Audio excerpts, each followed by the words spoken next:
기도는 우리 성도들이 하나님과 만나는 특별한 통로입니다. 유일한 통로는 아니지만 거의 절대적인 통로가 기도라고 말할 수 있습니다. 하나님은 늘 그 자리에 계시고 우리가 그 길로 나아갈 때 하나님을 만날 수가 있습니다. 저희 교회에서는 특별히 기도하는 기도 제목을 가지고 기도하는 기도팀이 있습니다. 모여서 기도하지는 않지만 매주 수요일 기도 제목을 가지고 기도를 합니다. 성도님들의 많은 여러 가지 기도 제목들을 가지고 함께 기도하고 있습니다. 특별히 수요 기도 팀으로 우리 이미자 자매님께서 섬기고 계신데 매주일 새로운 기도 제목을 업데이트해서 또 반영해서 또 기도합니다. 여러분들 중에서 또 나도 수요 기도 팀에 온라인으로 참여해서 기도하기를 원하는 분들은 이미자 자매님에게 말씀해 주시면 또 기도 제목을 받으시고 또 기도할 수 있습니다. 여러 가지 기도가 있습니다. 감사와 회개, 그리고 나라를 위한 기도, 또 교회를 위한 기도를 드리고 있습니다. 몇 가지를 좀 소개하자면 담임 목사님, 또 전도사님 가정, 또 극동방송 설교, 그리고 집사님들 가정, 그리고 우리 교회에 있는 각 기관과 목장, 그리고 부서, 그리고 교회의 재개발, 그리고 섬기는 모든 찬양팀, 식사팀, 수요 기도팀, 청소, 안내, 예배위원들, 운전하는 분들을 위해서도 기도하고 있고 또 매월 또 교회에서 하는 행사들을 위해서도 기도하고 있습니다. 오늘은 우리 목자 세미나가 있죠. 또 다른 교회 분들이 우리 교회를 방문해서 또 함께 은혜를 나누는 그 시간들을 두고서도 기도하고 있습니다. 성서침례대학원 대학교를 위해서도 기도하고 있고 또 우리 선교사님들을 위해서 기도하고 있습니다.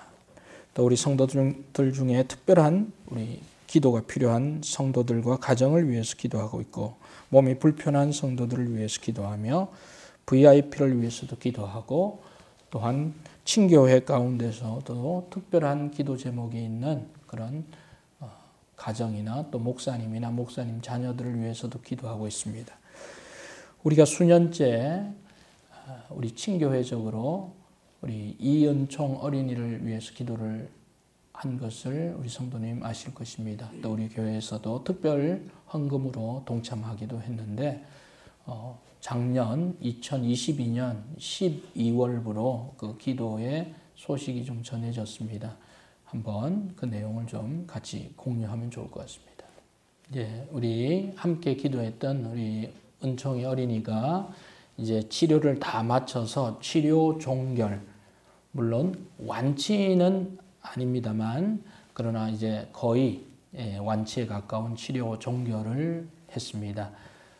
입원할 필요 없고 이제 2주 만에 한 번씩 외래 진료만 할 수 있는 그런 회복이 이루어졌습니다. 함께 기도해 주신 우리 성도님들 감사드립니다. 하나님께 영광의 박수를 한번 돌려드리면 좋겠습니다. 이런 기쁨, 그것은 바로 우리의 기도로 이루어진 결과가 아닌가 생각이 듭니다. 오늘 우리는 우리 일생 가운데 드려야 할 기도라는 제목으로 말씀을 좀 나누길 원합니다. 우리는 매일 기도해야 되고 또 특별한 사안들이 있을 때 또 특별 기도를 해야 합니다. 그러나 우리가 놓치지 말아야 할, 우리가 매 순간 해야 할 기도는 어떤 기도인가? 모세의 기도를 통해서 함께 교훈 받기를 원합니다. 시편 90편은 모세의 유일한 시입니다. 시이기도 하고 기도이기도 하고 그의 하나님을 향한 고마움의 감사의 편지라고도 말할 수 있습니다. 그 속에서 모세는 어떻게 기도하고 있는가 함께 살펴보기를 원합니다. 시편 90편 13절에 모세는 먼저 이렇게 기도합니다. 13절 우리 같이 한번 읽겠습니다. 시작. 여호와여 돌아오소서. 언제까지니까 주의 종들을 불쌍히 여기소서. 그렇게 말하고 있습니다. 첫 번째 우리가 늘 기도해야 될 기도 제목은 바로 여호와여 돌아오소서. 이렇게 기도해야 합니다. 우리 한번 따라합시다. 여호와여 돌아오소서. 여호와여 돌아오소서. 이렇게 기도하는 것입니다. 이 말은 어찌 보면 조금 다른 표현으로 되어 있을 수 있습니다. 여호와여 돌아오소서라고 하는 이 말은 다시 말하면 주님 제가 돌아왔습니다 라고 하는 말이 될 수 있을 것입니다. 그렇죠? 우리 주님께서는 그 자리에 있습니다. 그러나 그 주님을 떠나고 멀리하고 또 왔다가 또 갔다 하는 사람은 주님이 아니라 우리 자신입니다. 그래서 여호와여 돌아오소서 이 말은 주님 제가 돌아왔습니다. 제가 주님 앞에 있습니다. 그런 기도라고 말할 수가 있는 것입니다. 주님이 우리 인생에 등장하고 주님이 우리의 삶 가운데 있을 때 우리의 인생은 빛이 납니다. 안개가 거칩니다. 그래서 우리 성도들은 늘 주님의 임재를 기도해야 하고 주님이 함께 하셔야 한다고 기도해야 하는 것입니다. 내 삶 속에 또 내 가정에 나의 자녀들에게 나의 기도 제목에 주님 함께하여 주옵소서. 기도하지 않을 수가 없습니다. 모세는 그렇게 기도했습니다. 주님이 우리의 인생에 찾아올 때 우리 삶은 변화를 가져오는 것입니다. 사마리아 여인이 그의 아픈 과거와 현재 속에서 고통할 때 주님을 만났습니다. 그래서 그 물 길러가는 그 길이 참 달갑지 않은 사람들을 만나는 길이 참 고통스러운 사마리아 여인이 예수님을 만난 이후에 요한복음 4장 28절에 보면 물동이를 버려둡니다. 물을 길러 왔던 여인이 물동이를 버려둔다는 것은 그것보다 더 귀하고 가치 있는 그분을 만났다는 것을 의미하죠. 그리고 그녀는 동네로 들어가서 이렇게 말합니다. 내가 행한 모든 일을 나에게 말씀하고 있는 그리스도를 만났다. 여러분도 와서 보시오. 그렇게 말하고 있습니다. 주님을 만났을 때 사마리아 여인은 다른 사람이 되었습니다. 또한 니고데모도 주님을 밤에 찾아왔습니다. 그리고 그는 예수님의 말씀대로 성령으로 거듭난 사람이 되었습니다. 그리고 하나님 나라를 머리로만 알고 있던 율법 학자였던 그가 예수 그리스도로 인하여 거듭나고 그리고 하나님 나라를 보며 느끼며 그 안에서 생활하는 하나님의 사람이 된 것입니다. 38년 동안 아파서 일어날 수 없었던 병자가 예수님을 만났을 때 그는 자리에서 일어나고 그리고 새로운 삶을 살 수가 있었습니다. 우리 주님을 만나고 주님과 동행할 때만이 우리의 삶은 새로운 삶으로 빛이 나는 줄로 믿습니다. 성도 여러분, 우리 주님과 동행, 계속 동행하시는 우리 여러분들 되기를 소망합니다. 그래서 주님께서 우리에게 원하시는 것은 무엇입니까? 여호와여 돌아오소서라고 하는 표현 속에서 주님은 우리에게 무엇을 요구하십니까? 요한복음 7장 38절 39절에서 나를 믿는 자는 성경의 이름과 같이 그 배에서 생수의 강이 흘러나오리라. 이는 그를 믿는 자들이 받을 성령을 가리켜서 말씀하신 것이라. 그렇게 말하고 있습니다. 성도 여러분, 여러분 배에서 생수의 강이 흘러나오길 소망합니다. 여러분 즐거움, 주님이 주시는 그 목마르지 않은 그 생수가 여러분의 삶을 흡족하게 적셔 주시기를 원합니다. 그것이 바로 우리 주님께서 우리에게 요구하시는 것입니다. 계시록 3장 20절에서 우리 주님은 이렇게 말씀하셨습니다. 볼지어다 내가 문 밖에 서서 두드리노니 누구든지 내 음성을 듣고 문을 열면 내가 그에게로 들어가 그와 더불어 먹고 그는 나와 더불어 먹으리라. 그렇게 말하고 있습니다. 주님께서 여러분과 더불어서 먹습니다. 생활합니다. 그리고 활동합니다. 그리고 여러분도 주님과 더불어 생활하고 활동하는 것. 그것이 바로 우리 주님이 원하시는 것입니다. 내가 주님께 돌아왔습니다. 주님 나와 함께 있어 주옵소서. 그것이 바로 우리 성도들이 매 순간, 매 시간, 매일매일 드려야 할 기도인 것입니다. 시편 기자는 시편 31편 16절에서 이렇게 기도했습니다. 주의 얼굴을 주의 종에게 비추시고 주의 사랑으로 나를 구원하소서. 성도 여러분, 주님 앞에 와 있기를 바랍니다. 주님 앞에 돌아와 있으셔야 합니다. 주님은 그 자리에 있습니다. 그래서 주님, 내가 여기 있습니다. 주님, 나와 함께 있어 주옵소서. 그런 기도가 우리의 매일의 기도가 되기를 소원합니다. 주님은 그 자리에 계시는 것입니다. 두 번째로 또한 모세는 어떻게 기도하고 있습니까? 13절에 뒷부분에 이렇게 말하고 있습니다. 여호와여 돌아오소서. 그 다음에 모세의 기도는 주의 종들을 어떻게 여기라고요? 불쌍히 여기소서. 여기서 주의 종은 누구를 말합니까?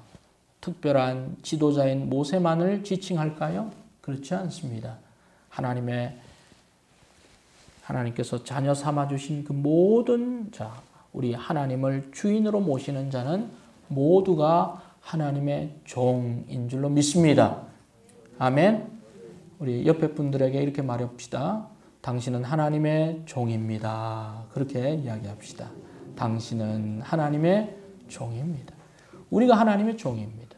우리가 주님을 뭐라고 부릅니까? 주님이라고 부르는 이유는 내 인생의 주인이라는 뜻이잖아요. 그러면 우리는 주님의 종입니다. 그리고 주님은 우리의 주인입니다. 그래서 종은 주인에게 무언가를 요구할 수가 없습니다. 그렇지 않습니까? 종은 요구할 수 있는 권리가 없습니다. 그 대신 바랄 수 있다면 우리를 어떻게 해달라는 것? 불쌍히 여겨달라는 것입니다. 긍휼히 여겨달라고 구할 뿐입니다. 하나님 앞에서 우리 인생들은 어떤 존재입니까? 모세는 시편 90편 3절에서 이렇게 말하고 있습니다. 3절 우리 같이 한번 읽어볼까요? 네, 90편 3절입니다. 시작. 주께서 사람을 티끌로 돌아가게 하시고 말씀하시기를 너희 인생들은 돌아가라 하셨사오니. 하나님 앞에 우리의 인생은 무엇과 같다고 말하고 있습니까? 티끌이다. 그래서 돌아가라 그러면 우리는 어디로 갑니까? 돌아가야 되는 거예요. 모세도 이제 다 살았습니다. 이제 돌아갈 날이 되었다. 돌아가라. 돌아가는 거죠. 하나님 앞에서 우리는 돌아가야 한 그냥 티끌입니다. 수많은 사람들이 왔다 갔고 또 우리도 또 그렇게 지나갈 것입니다. 하나님 앞에 우리의 존재가 바로 그러한 존재입니다. 또한 하나님 앞에 우리의 존재는 어떤 존재입니까? 시편 90편 4절은 이렇게 말하고 있습니다. 같이 읽읍시다. 시작. 주의 목전에는 천년이 지나간 어제 같으며 밤의 한순간 같을 뿐임이니이다. 어떤 순간과 같다고요? 지나간 어제와 같고 밤의 한순간과 같다. 어제는 벌써 지나가 버렸잖아요. 그렇죠? 예, 얼마나 빨리 지나가는지 모릅니다. 그리고 밤의 한순간 쓱 지나가죠. 눈 뜨니까 아침이에요. 그렇죠? 예. 우리 인생이 바로 이와 같다는 것입니다. 뿐만 아니라 시편 90편 5절 6절에 보면 이렇게 말하고 있습니다. 우리는 아침에 돋는 풀과 같고 그리고 풀은 아침에 꽃이 피어 자라다가 저녁에는 시들어 마르나이다. 아침에 피었다가 저녁에 지는 꽃과 같은 그런 시한부의 삶이라고 말하고 있습니다. 성도 여러분, 우리는 시한부의 삶을 살고 있습니다. 그냥 어떤 질병에 걸린 사람들만 시한부가 아니라 우리도 시한부의 삶을 살고 있습니다.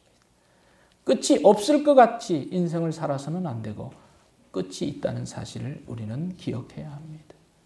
그것이 바로 모세가 말하는 우리 날 계수함을 가르쳐 주옵소서 그것입니다. 그래서 주님께 우리는 늘 기도할 때 하나님 이 시한부인 나를 이 티끌과 같은 밤의 한순간과 같은 잠시 외출 나온 것 같은 나의 인생을 하나님 불쌍히 여겨달라고 우리는 기도해야만 하는 것입니다. 하나님께 우리를 불쌍히 여겨달라고 할 때 우리에게 어떤 일이 벌어집니까? 나병 환자 10명이 예수님을 만나서 선생님이여 우리를 불쌍히 여기소서 그렇게 불쌍함을 요청했을 때 그는 나음을 얻었습니다. 가나안 여자가 우리 주님께 주님 내 딸을 불쌍히 여겨 주옵소서 그렇게 요청했을 때 우리 주님께서 그 딸을 고쳐 주었습니다. 주님께서 우리를 불쌍히 여길 때 우리 삶 가운데 상처와 그리고 어떤 질병과 그리고 처리할 수 없는 그 일들이 나음을 얻는 줄로 믿으시길 바랍니다. 주님 앞에 가져갈 때 그것은 나음을 얻습니다. 그것을 다른 누구에게나 다른 어디에 가져간다고 해서 치료될 수가 없습니다. 주님 앞에 가져와야 하는 것입니다.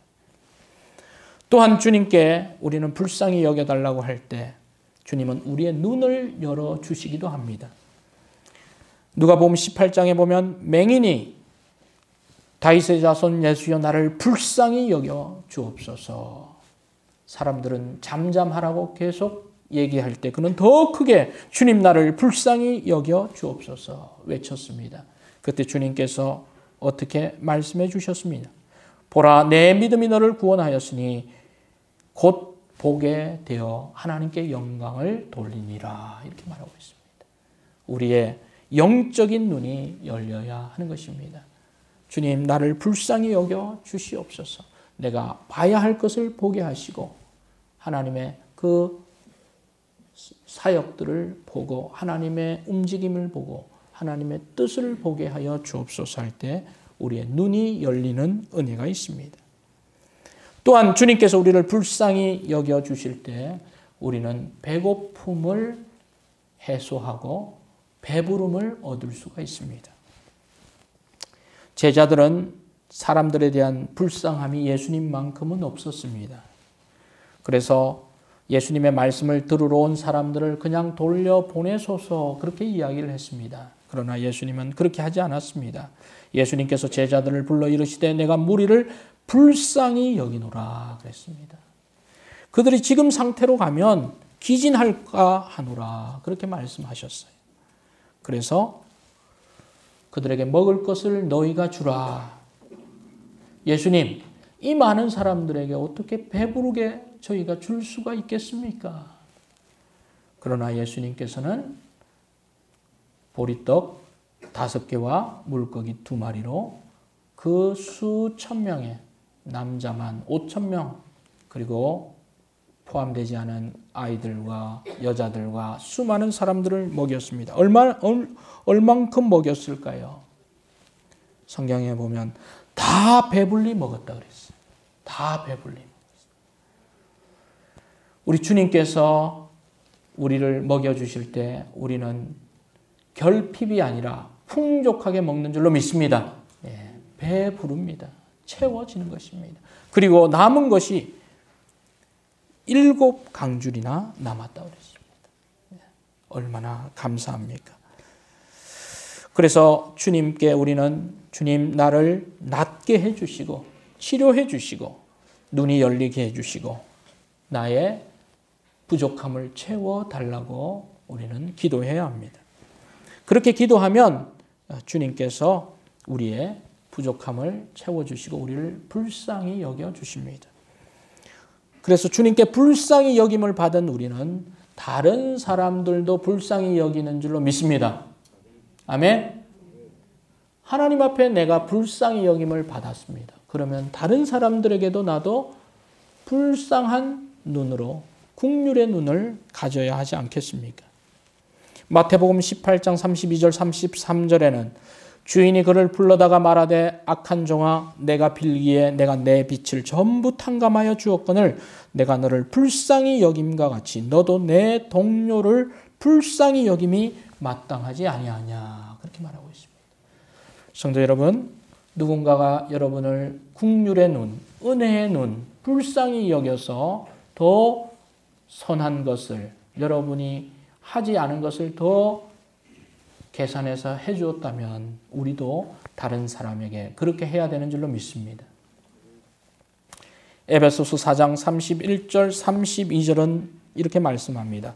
너희는 모든 악독과 노함과 분냄과 떠드는 것과 비방하는 것을 버리고. 우리가 다른 사람들과 의견이 맞지 않거나 또는 논쟁하거나 대립되거나 싸울 때 하는 것이 무엇입니까? 악독, 노함, 그리고 분내고 떠들고 비방하죠. 그러나 그것을 버리고 그런 것을 하지 말고 그럼 어떤 눈을 가지라는 것입니까? 서로 친절하게 보고 불쌍히 여기라 그렇게 말하고 있습니다. 서로 친절하게 하고 불쌍히 여기라. 옆에 분을 마주 보시기 바랍니다.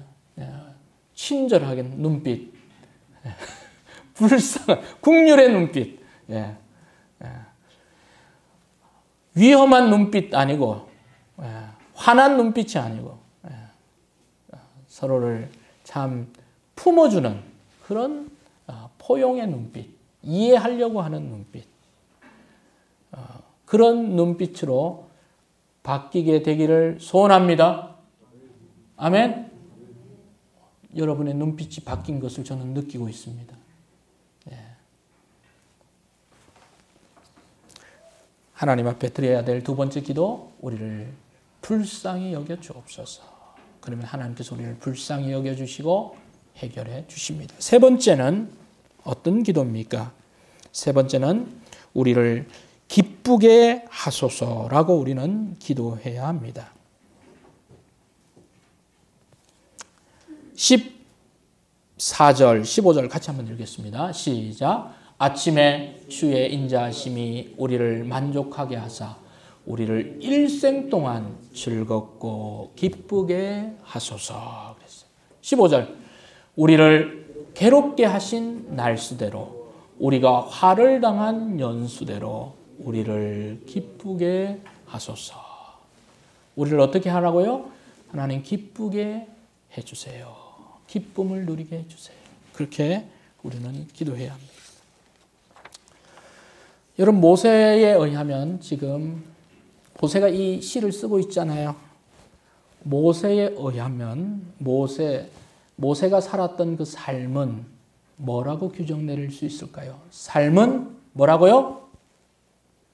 달걀? 좀 웃어주세요. 삶은 달걀이다.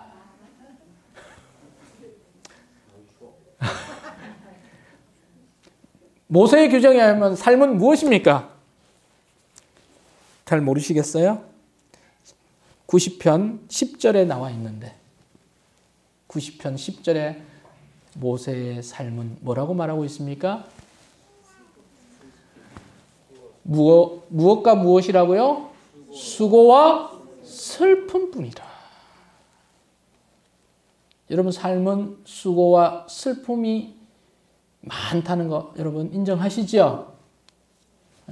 삶은 수고와 슬픔이. 모세가 그렇게 고백했어요. 전도서에 보면 전도자는 뭐라고 말했는지 아십니까? 삶은 근심과 고통뿐이라 그래 말했습니다. 야곱은 뭐라고 말했을까요?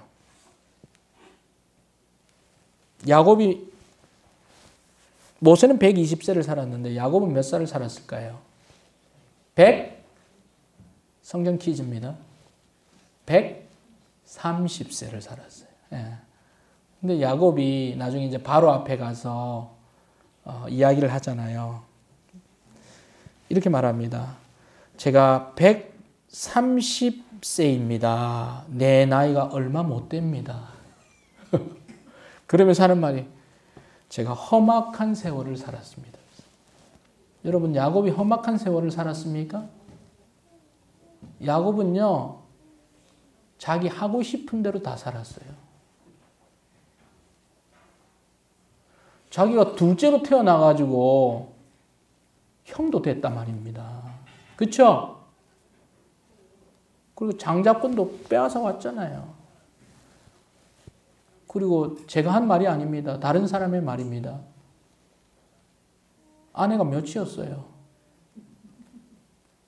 몇이었습니까? 모르는 거죠, 여러분. 몰라서 말 안 하는 거예요? 몇 명이었어요? 4명. 남자아이는 몇 명이나 낳았습니까? 12명이나 낳고. 딸이 없었으면 슬펐을 거예요. 딸도 낳았어요, 안 낳았어요? 딸도 낳았잖아요. 그리고 거부가 됐죠. 130년을 살았어요. 뭐 부족한 게 있습니까? 이 정도 살면? 여한이 없다. 나 너무 잘 살았다. 그렇게 얘기해야 되는데 뭐라고 말하고 있어요? 험악한 세월을 살았다.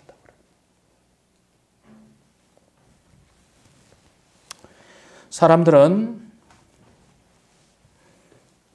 잘 만족을 못합니다. 자꾸 후회를 많이 하죠. 그래서 기쁨보다는 슬픔과 수고와 근심과 고통으로 인생을 자꾸 색칠을 합니다. 사람들은 얼마나 어리석은지 어려서는 어른이 그립습니다. 우리 중고등학생들은 너 나이가 몇이냐? 그러면 자기 나이보다 좀 많이 말할 거예요. 어디 가서. 그러고 싶은, 좀 더 많아 보이려고 하는. 그러나 30대가 지나면 어떻습니까? 나이를 점점 어떻게 하고 싶어요? 깎고 싶어. 여러분 몇 살이나 깎고 싶어요?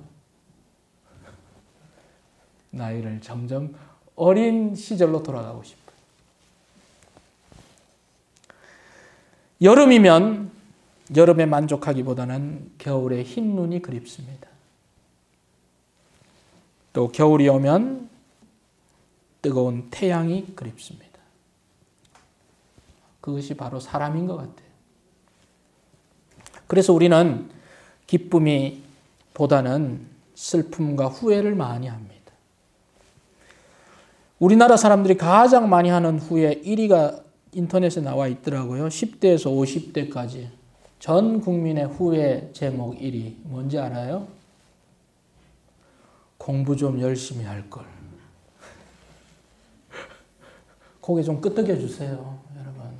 공부 좀 열심히 했었으면. 그게 전 국민의 후회 1위랍니다. 우리 오늘 장학금 받은 아이들은 후회하지 않기를 바랍니다. 뭐 후회할 필요가 없잖아요. 그렇죠? 그 다음에 20대 남자들이 하는 후회가 있어요. 뭔지 알아요? 그 여자 잡을 걸. 20대 남자들 그 여자 잡을 걸.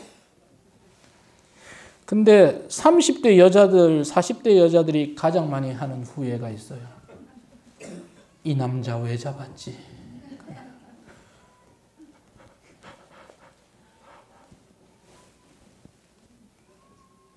사실인 것 같아요, 보니까. 남자들은 못 잡아서 후회하고 여자들은 잡아서 후회하고. 지금 서로 얼굴 마주 보면 서로 좀 이상하니까 보지 마시고요. 네.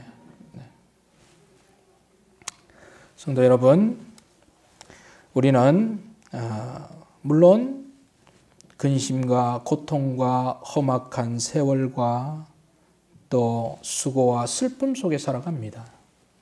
실제 그렇습니다. 그러나 성경은 우리에게 뭐라고 말씀하고 있습니까? 즐거워하라 말하고 있습니다. 기뻐하라고 말하고 있습니다. 청년이여 내 젊은 때를 즐거워하라 그렇게 말하고 있어요.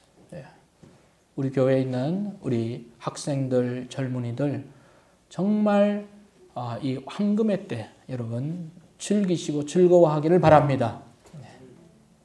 무엇이든지 할 수 있어요. 무엇이든지 될 수 있습니다. 꿈을 키우시고 꿈을 향해서 달려가시고 또 때로는 좀 실패하고 또 넘어지더라도 괜찮습니다. 계속 나아가시기를 바랍니다. 또 나이 든 분들은 후회할 필요 없습니다. 백발은 영화의 면류관이라고 말하고 있습니다. 하나님께서 나이 든 사람은 나이 든 사람에게 주시는 은혜가 있습니다.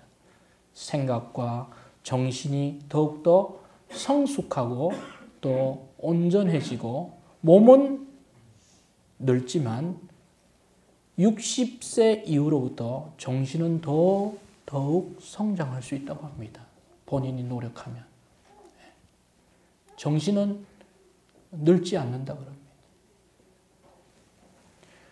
김형석 교수님 100세를 살아보니라는 책에 보면 철학자들에게 있어서 가장 그 영감이 오고 가장 무언가 좋은 글이 나올 때는 언젠가 60대 이후랍니다.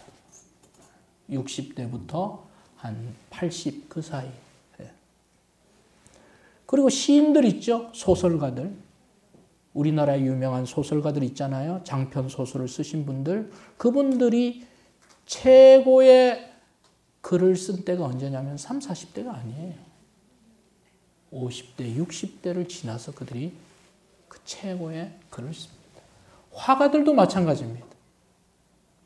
20대, 30대, 40대의 작품과 60대, 70대의 작품은 똑같을 수가 없겠죠. 만개하는 것입니다. 우리 성도님들 나이가 들수록 또 젊으면 젊을수록 하나님의 은혜 가운데 여러분 더욱더 기뻐하시고 삶이 풍성해지기를 소망합니다. 또한 우리는 즐거울 때뿐만 아니라 환난 중에도 즐거워해야 합니다. 로마서 5장 3절은 우리가 환난 중에 즐거워한다고 말하고 있습니다. 어떻게 즐거워할 수 있습니까? 소망을 가질 때 즐거워할 수 있습니다.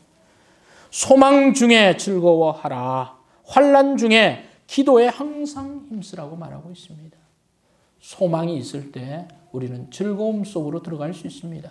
그런 거 보면 기쁨을 주옵소서라고 하는 것은 하나님께 하나님 나를 항상 좋은 일 속으로 넣어달라고 하는 그 기도도 되지만 비록 그렇지 않을 때에도 하나님으로 인하여 내 기쁨을 상실하지 않겠습니다라고 하는 자기 보호의 기도인 줄로도 믿습니다. 꼭 외부 환경이 아니더라도 내 안에서 기쁨을 유지하는 것, 그것이 바로 주님 기쁨을 잃지 않게 하옵소서. 그 기도이기도 합니다. 하나님은 우리가 기뻐하기를 원합니다. 시편 68편 3절 4절에서 어인은 기뻐하여 하나님 앞에서 뛰놀며 기뻐하고 즐거워할지어다 그렇게 말하고 있습니다. 주 안에서 항상 기뻐하라. 내가 다시 말하노니 기뻐하라. 빌립보서 4장 4절에서 바울 사도는 우리에게 기뻐할 것을 말하고 있습니다. 성도 여러분, 무엇이 여러분의 기쁨을 자꾸 앗아갑니까? 무엇 때문에 여러분 기쁨을 상실합니까? 하나님 안에서 기쁨을 찾으시는 우리 성도님들 되기를 소망합니다. 소망을 가지고 또한 기도하며 나아갈 때 기쁨 속으로 하나님께서 우리를 인도하실 것입니다. 그래서 모세는 이렇게까지 기도하고 있습니다. 15절에 하나님 우리를 괴롭게 하신 날수대로 우리가 화를 당한 연수대로 우리를 어떻게 하라고요? 기쁘게 해달라고 그랬어요. 내가 화를 당한 연수가 몇 년입니까? 내가 괴로움을 당한 날이 몇 날입니까? 하나님 그것을 다 제하시고 우리를 보상해 주시고 기쁘게 해 주옵소서. 그렇게 기도합니다. 우리가 드려야 될 매일의 기도는 무엇입니까? 내가 주께 돌아가겠나이다. 주님 돌아오소서. 주님 나를 불쌍히 여겨 주옵소서. 나의 기쁨을 상실하지 않게 하옵소서. 기도해야 합니다. 그렇게 기도할 때 우리 하나님께서 어떤 일을 행하십니까? 16절입니다. 같이 읽읍시다. 시작. 주께서 행하신 일을 주의 종들에게 나타내시며 주의 영광을 그들의 자손에게 나타내소서. 그랬습니다. 주님께서 우리를 인도해 가시고 우리의 기도보다 더 역사하셔서 우리가 이만큼 기도했지만 하나님의 역사는 더 크게 기도의 역사가 나타날 줄로 믿습니다. 성도 여러분, 매일 주님 안에서 하나님의 영광을 구하며 매일의 기도, 주님, 내가 주님께 돌아갑니다. 불쌍히 여기소서. 기쁨을 허락해 주옵소서. 잃지 않게 하옵소서. 그 기도가 여러분의 기도 되기를 소망합니다. 기도하겠습니다.